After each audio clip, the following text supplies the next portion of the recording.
Hi guys, welcome to my YouTube channel. Remember to subscribe, comment and share. Okay, mi nitaendelea tu kuwatia nguvu, tuendelee kutiana nguvu, tuendelee kufanya kazi kwa bidii.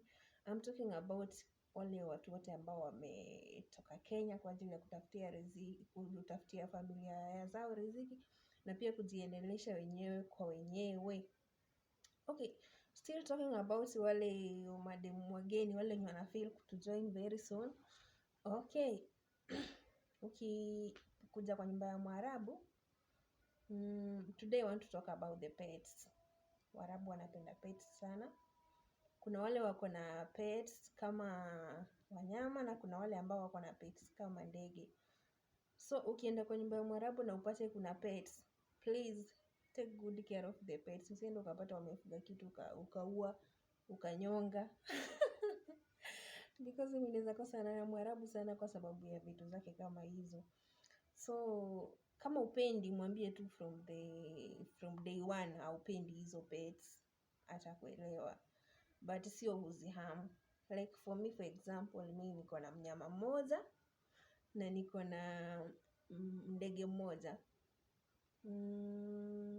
Okay, I do take care of the pets.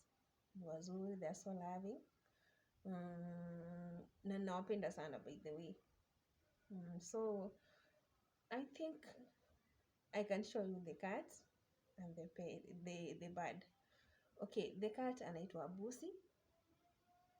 Ni kapaka, kako hapa, kazuri sana, kako friendly.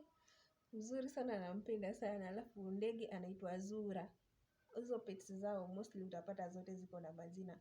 So I have the two and I'll show you at least muone. So wale jadidi mkikuja mpate paka, upate ndege, usikue na usishangae ushinde kwani hizi nazo ni nini.